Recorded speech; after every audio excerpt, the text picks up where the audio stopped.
Bon, donc merci beaucoup pour l'invitation. Et donc, comme vous l'a déjà dit Dimitri, en fait, au départ, les transplantations, ben, les chirurgiens, c'est des chirurgiens qui ont commencé ça, dont Alexis Carrel, qui est d'ailleurs devenu un célèbre eugéniste et qui a été condamné pour sa collaboration avec les nazis. Pour finir, vous voyez qu'on peut faire du bien et puis du mal.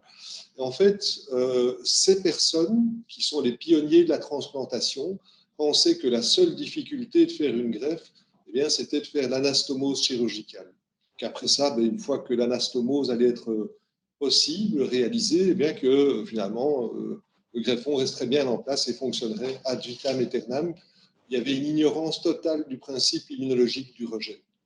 Et finalement, la première greffe rénale qui a fonctionné, après de multiples essais, on ne va pas détailler tout ça, c'est en 1954 à Boston. Et vous voyez, on a l'impression qu'on va assister à un départ d'une fusée lunaire. Aujourd'hui, quand on fait une greffe rénale, il n'y a plus qu'une seule personne ou deux maximum en salle d'opération. Et là, en fait, c'était une greffe entre jumeaux identiques, génétiquement identiques. Et donc, ça veut dire qu'il n'y avait aucune disparité et donc aucun antigène de transplantation, ne nécessitant donc pas d'immunosuppression. On ne voit plus la présentation, Alain. Désolé, je ne sais pas ce qui s'est passé. Ah, attends, comme ça. Là, maintenant, tu la revois? Non, le partage d'écran est parti. J'ai rien fait de mal. Non, il est en train de sauter de temps en temps. Je sais pas. C'est le Roger qui commence. Maintenant, c'est bon. Oui, c'est bon. Voilà, merci Dimitri. Et donc c'était des jumeaux identiques et il n'y avait aucune différence antigénique entre le donneur et le receveur, ce qui a permis d'accepter ce greffon naturellement, puisqu'à cette époque-là, en fait, il n'y avait quasi pas d'immunosuppresseurs. On commençait seulement à connaître un peu l'azatioprine qui était utilisée surtout pour des chimiothérapies dans des contextes hématologiques. Alors finalement, pourquoi est-ce qu'on rejette une greffe? Eh bien, ça commence très tôt dans la vie, en fait, où le système immunitaire, qui est indispensable au rejet des greffes, est aussi indispensable à votre survie. Et le système immunitaire fait la différence entre le soi et le non-soi, le non-soi étant considéré comme quelque chose de potentiellement dangereux. Et vous voyez ici, le soi, ben, il est représenté ici. Et là, le non-soi, c'est les selles avec quelques poils et puis finalement des bactéries qui sont donc considérées comme des étrangers qui ne sont pas bienvenus une fois qu'ils pourraient pénétrer dans le corps. Et finalement, pour que vous puissiez reconnaître et discriminer le soi du non-soi, eh bien, vous avez un système immunitaire qui est fait d'une multitude de cellules différentes. Et ces cellules doivent pouvoir aussi reconnaître activement le soi. C'est-à-dire que si vous ne les avez pas éduquées à reconnaître vos propres antigènes, elles pourraient se comporter aussi violemment contre vous-même que contre les pathogènes qui se seraient infiltrés. Donc c'est pour ça que vous avez ce petit organe ici qui malheureusement involue très vite après la naissance et qui s'appelle le thymus ou le riz de veau pour les bouchers. Je vous conseille, c'est très très bon. Et ce thymus en fait organise de façon systématique en début de vie ce qu'on appelle la sélection négative des lymphocytes. Donc vous avez une sélection négative et une sélection positive, et la sélection négative sert simplement à éliminer les lymphocytes autoréactifs de forte affinité, de façon à ce que vous puissiez éviter tout phénomène d'auto-immunité. Et donc, on peut résumer ce mécanisme totalement, qui est vraiment primordial pour comprendre le rejet des allogreffes. Donc, ce mécanisme de tolérance au soi est en réalité une équation qui est faite d'un système de délétion des lymphocytes autoréactifs dans le thymus. Et cette délétion est fascinante. Elle se fait en fait grâce à un facteur de transcription qui est présent uniquement dans le thymus et qui sert à exprimer tous les antigènes qu'il y a dans le corps, y compris les antigènes du pancréas ou des antigènes de différents tissus. Et donc, ces antigènes sont exprimés dans le thymus de façon unique et qui permet à ce moment-là aux lymphocytes qui auraient un TCR, donc un récepteur T qui serait trop affin pour ces antigènes, d'être éliminés par une sélection dite négative ou délétion. Il y a aussi des phénomènes de délétion en périphérie par d'autres mécanismes plus complexes.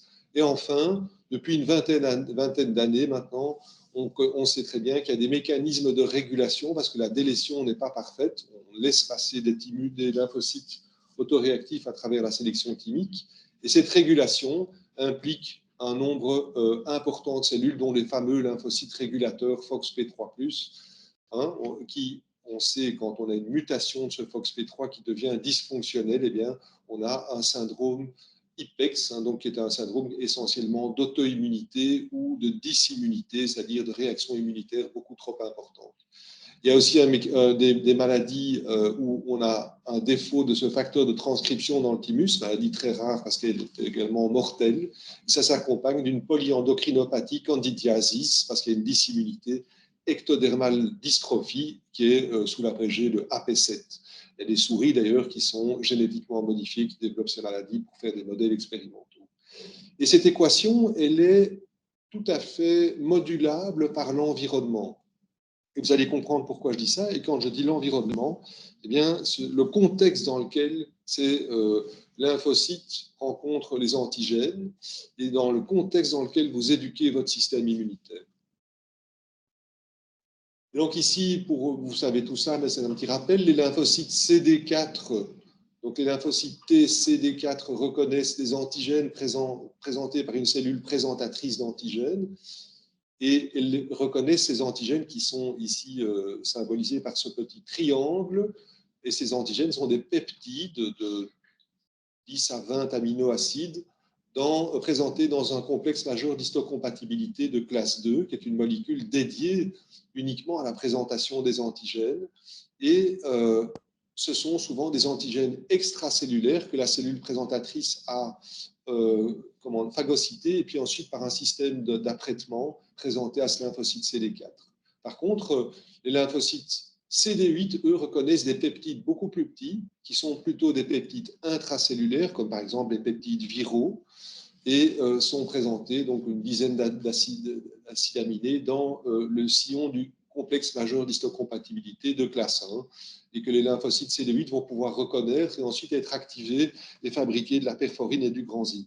Ce que vous devez savoir, évidemment, c'est que dans nos populations, ça Wanda Olowska reviendra là-dessus, évidemment, avec beaucoup de plaisir, c'est que ces complexes majeurs d'histocompatibilité de classe 1 ou de classe 2 sont hautement polymorphes et également polygéniques. Ça veut dire qu'ils sont à peu près différents chez tout le monde ici dans la salle. Je ne parierais pas grand. Je perdrais pas un pari si je faisais le pari de dire qu'ils sont différents. Et en fait, ils sont polygéniques. Il y a plusieurs gènes. Hein. Il y a A, B, C pour le classe 1. C est un petit peu moins polymorphique que A et B. Et enfin, il y a les classes 2 pour la chaîne DP, DQ et DR, dont DR est le plus polymorphique. Et nous faisons évidemment, Wanda fait au laboratoire le screening de tous ces antigènes HLA chez nos patients pour connaître leur identité HLA, avant que ce soit un donneur ou un receveur. Et enfin, il y a tous les antigènes qui sont non HLA, par exemple toutes les protéines l'albumine par exemple est un antigène mineur de transplantation, l'antigène mâle présent chez les hommes, absent chez les femmes, est un antigène mineur de transplantation qui est tout à fait connu comme pouvant médier des formes de maladies du greffon contre l'autre chez les transplantés de moelle.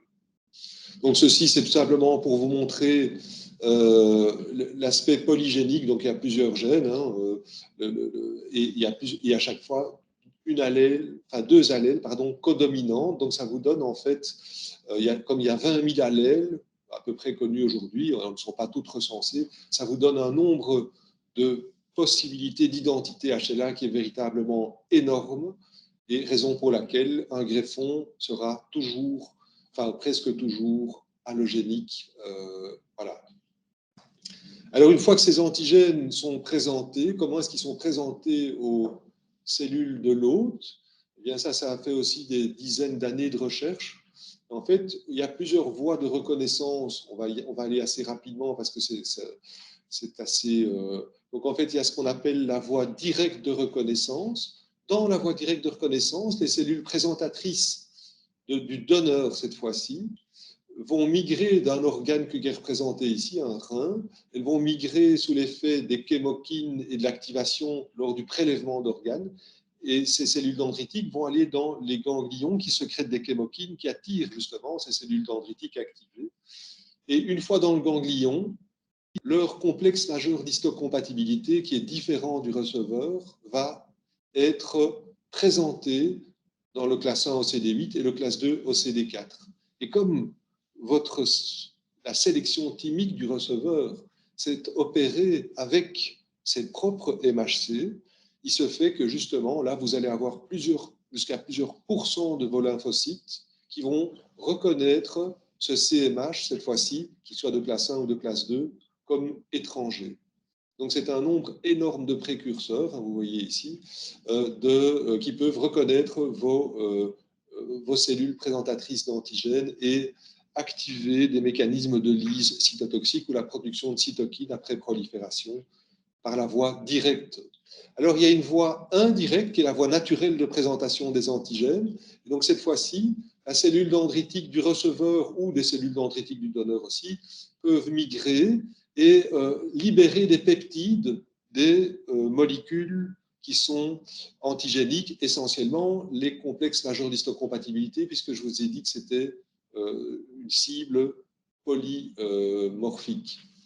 Et donc, cette fois-ci, les cellules présentatrices du receveur vont présenter des peptides qui sont issus de ces CMH allogéniques au CD4 sous forme de peptides ici, et ça va activer donc cette voie indirecte de reconnaissance avec un nombre de précurseurs beaucoup plus faible. Mais c'est considéré aujourd'hui comme la voie de reconnaissance à long terme des greffes et qui est impliquée dans ce qu'on appelle le rejet chronique d'allogreffe. En réalité, probablement que toutes les voies sont impliquées à tout moment après la greffe. Enfin, il y a ce qu'on appelle la voie semi-directe qui a été décrite plus récemment grâce aux avancées de l'imagerie et où on se rend compte qu'en réalité, les APC du receveur, donc des cellules présentatrices d'antigènes du receveur, peut capturer des morceaux de membrane des cellules dendritiques ou d'autres cellules même du donneur et incorporer des CMH intacts et donc avoir deux types de présentation sur la même cellule présentatrice d'antigènes, soit la voie indirecte ou la voie directe, ce qui a des conséquences importantes en termes d'activation du répertoire alloréactif.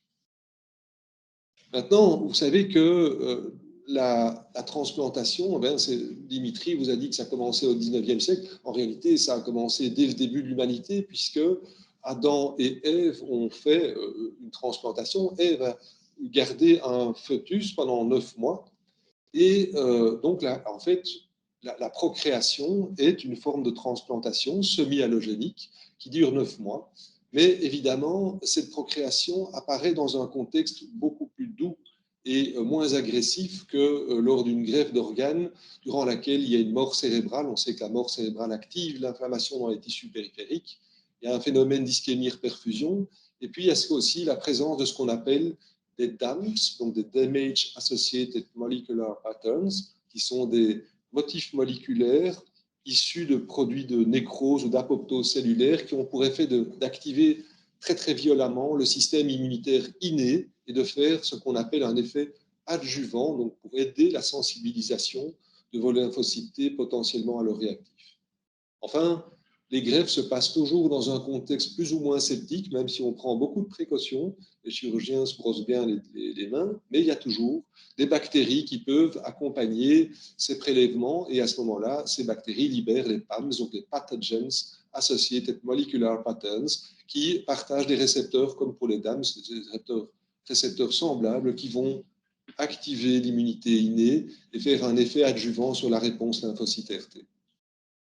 Donc, c'est ce que représente ici ce petit schéma. Donc, vous allez avoir un donneur en mort cérébrale. Sa mort cérébrale va avoir comme effet d'activer ces différentes voies du système de l'immunité innée, de faire ce qu'on appelle un effet adjuvant, comme vous avez dans les vaccins, un adjuvant pour augmenter votre réponse T. Et en plus des disparités antigéniques qui vont donc activer vos récepteurs T, mais également les récepteurs B ou les BCR sur les lymphocytes B, vont conduire à une réactivité, si vous n'immunosupprimez pas votre patient, à leur réactivité violente qui va conduire à la perte du greffon.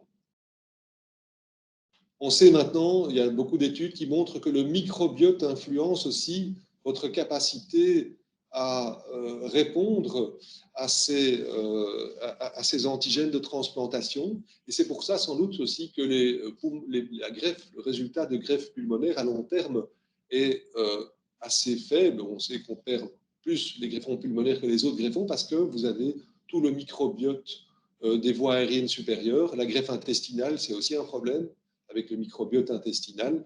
Et maintenant, c'est décrit également pour les urines. On trouve donc des bactéries dans la vessie qui peuvent, influencer la capacité du receveur à rejeter une greffe de rein. Je vais peut-être très vite résumer ces diapositives, mais ce sont des travaux remarquables faits par Marisa Allègre, que vous connaissez tous et qui est issue de notre université, qui travaille à Chicago maintenant. Elle a montré dans de nombreux travaux en fait que le transfert de sel d'une souris à l'autre, en fonction du microbiote qu'il y a dans ces selles et de la population bactérienne, que vous l'ayez traitée par antibiotique ou pas, va procurer une capacité au receveur d'une greffe allogénique, une capacité à rejeter beaucoup plus importante selon les conditions d'élevage de la souris. Ça veut dire que si elle est en condition SPF ou germ-free, eh bien germ-free, ça veut dire sans aucun germe, cette capacité à rejeter sera perdue. Si vous traitez avec des antibiotiques, vous allez annuler le rejet, vous allez allonger la survie du greffon, c'est ce que démontré sur ces nombreuses courbes ici, et vous pouvez transférer cette capacité à rejeter uniquement par un transfert de sel. Donc ça, c'est sur le microbiote urinaire. Je passe parce qu'on ne va plus avoir beaucoup de temps. Et enfin, aujourd'hui, et c'est ça aussi dont Wanda va vous parler ensuite, s'est développé beaucoup d'attrait pour tout ce qui est l'immunité humorale, qui n'est en fait qu'un reflet, en réalité, de la réponse immunitaire dans son ensemble et qui est facile à étudier puisqu'on a des outils que le docteur Olowska va vous présenter. Alors, on sait qu'on peut être immunisé de façon allogénique d'abord par les incompatibilités ABO, c'est évident, ça j'ai pas besoin de vous expliquer, puisque ce sont des antigènes naturels, hein, mais également par des anticorps anti-HLA. Comment est-ce qu'on attrape des anticorps anti-HLA? Eh bien, c'est souvent parce que si on n'a pas été greffé auparavant et qu'on est un homme, par exemple, eh bien, c'est parce qu'on a été transfusé. Les transfusions sanguines sont responsables d'immunisation anti-HLA parce qu'elles ne contiennent pas que des globules rouges, elles peuvent contenir des plaquettes ou des globules blancs. Les grossesses sont évidemment des phénomènes immunisants, même si la maman tolère pendant 9 mois un greffon semi-allogénique, eh bien, elle va s'immuniser contre les antigènes du père. La transplantation, évidemment, vous savez qu'on transplante parfois plusieurs fois le même receveur, eh bien, la transplantation est une cause d'immunisation anti-HLA. Et puis ensuite, il y a tout ce versant qu'on connaît moins bien, qui sont les antigènes non-HLA, pour lesquels les anticorps dirigés contre ces antigènes non-HLA commencent de plus en plus à être connus et démontrés. Je vais vous montrer ici quelque chose d'important, parce que qu'est-ce que ça veut dire en termes pratiques? C'est déjà un papier ancien, mais qui a fait aujourd'hui, qui est tout résistant à la corrosion. Et donc ici, vous avez la survie de greffe au bout de 7 ans, dans une population de patients qui ne présentent pas de DSA. Donc DSA, c'est Donor Specific Antibodies, donc qui n'a pas Alain, je t'interromps, je suis désolé, mais il y a de nouveau un épisode de rejet là. OK. Je pense que quelqu'un a peut-être partagé de manière inopinée son écran. Il faudrait que tu reprennes le contrôle. C'est des gens de l'extérieur. Ça va faire. On va porter temps.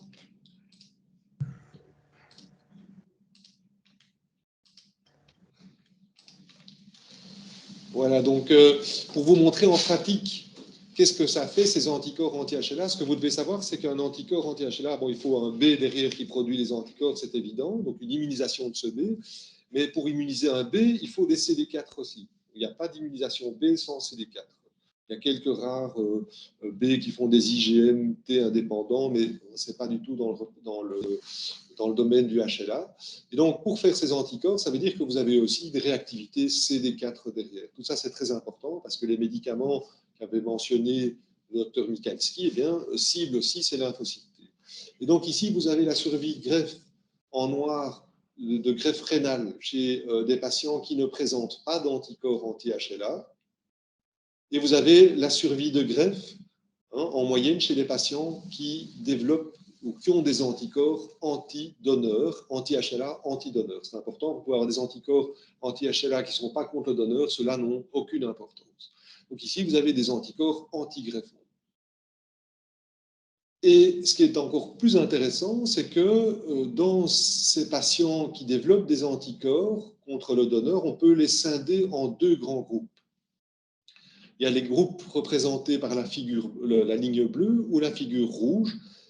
Et la différence entre ces deux types d'anticorps, c'est la capacité de l'anticorps à fixer le complément. Vous savez qu'un anticorps, il y a la partie qui reconnaît l'antigène, la partie FAB, et puis il y a la partie FC qui fixe le complément pour certaines sous-classes d'anticorps, par exemple les IgG3, qui sont donc des anticorps très affins pour le FC récepteur, soit sur les lymphocytes NK qui vont médier la DCC, soit pour le C1Q qui va activer la cascade du complément et qui va conduire à l'activation du membrane attaque complexe sur la cellule. Je vous montrerai ça sur un petit dessin après, et après je vous laisse tranquille. Et donc ce que vous voyez ici, finalement, c'est que les anticorps qui ne fixent pas le complément sont beaucoup moins dangereux en termes de survie de greffe que les anticorps qui fixent le complément.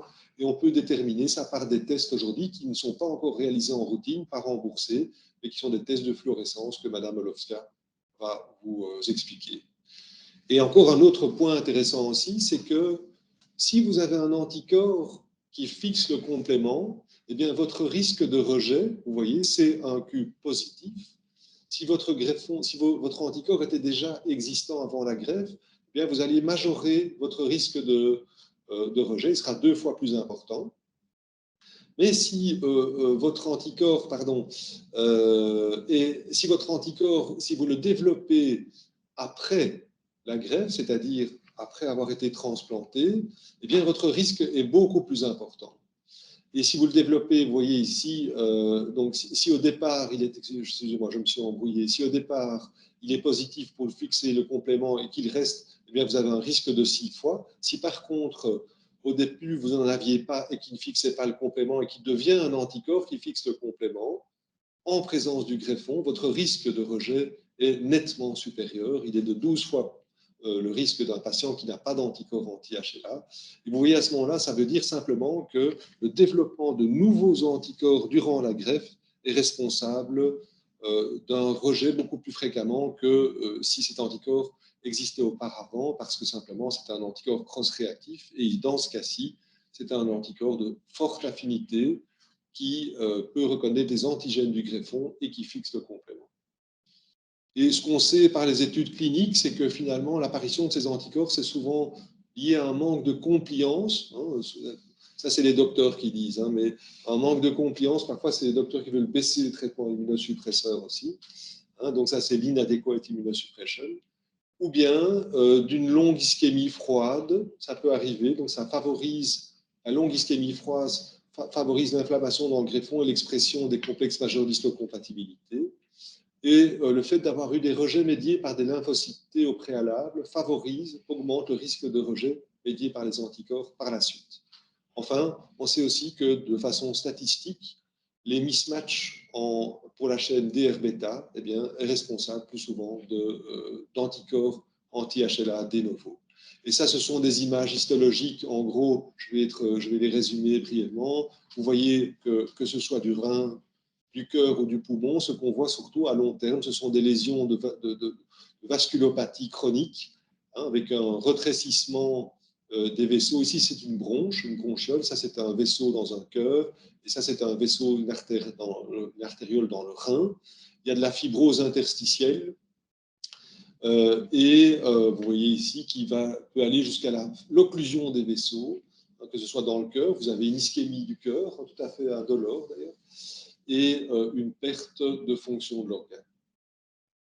en greffe pulmonaire, c'est ce qu'on appelle une bronchiolite oblitérante.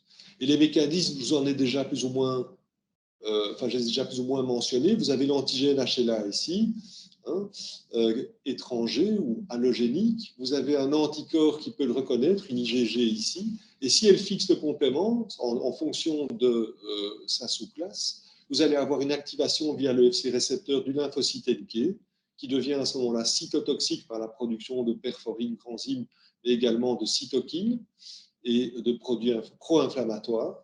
Vous pouvez également avoir une activation des macrophages par la partie Fc récepteur sur le macrophage et la partie Fc de l'immunoglobuline, avec une activation de ce macrophage qui va produire du TNF, des cytokines et des chémokines qui vont recruter d'autres lymphocytes alloréactifs. Et enfin, ce qui est redoutable et pour lequel aujourd'hui il existe des traitements, c'est l'activation du complément. Donc vous avez à ce moment-là le C1Q qui fixe le complément et qui active à ce moment-là le C4 et puis la cascade du complément et qui termine par l'activation du membrane attaque complexe qui induit l'apoptose de la cellule cible. Et aujourd'hui, depuis quelques années, il y a un tas de traitements, je ne vais pas vous le détailler, mais donc qui sont à l'essai pour bloquer toutes ces voies de rejet. Je dirais que le principal problème de ces traitements, c'est que si vous bloquez tout le système immunitaire, eh bien vous surimmunosupprimez le patient et vous arrivez à la quadrature du cercle, c'est-à-dire que simplement, vous ne pouvez pas les traiter de façon trop chronique comme ça, parce que sinon vous allez induire une surimmunosuppression. Ça n'est possible que pour des périodes aiguës, et en Belgique en tout cas, tous ces traitements ne sont actuellement pas remboursés ni envisagés. Voilà, je crois que j'ai tout dit. Oui, ça c'est juste pour vous dire que le rejet chronique par anticorps est devenu la cause principale de perte de greffons. C'est la première cause. Pour les autres, c'est du virus ou des récidives de maladies sur le greffon. Voilà.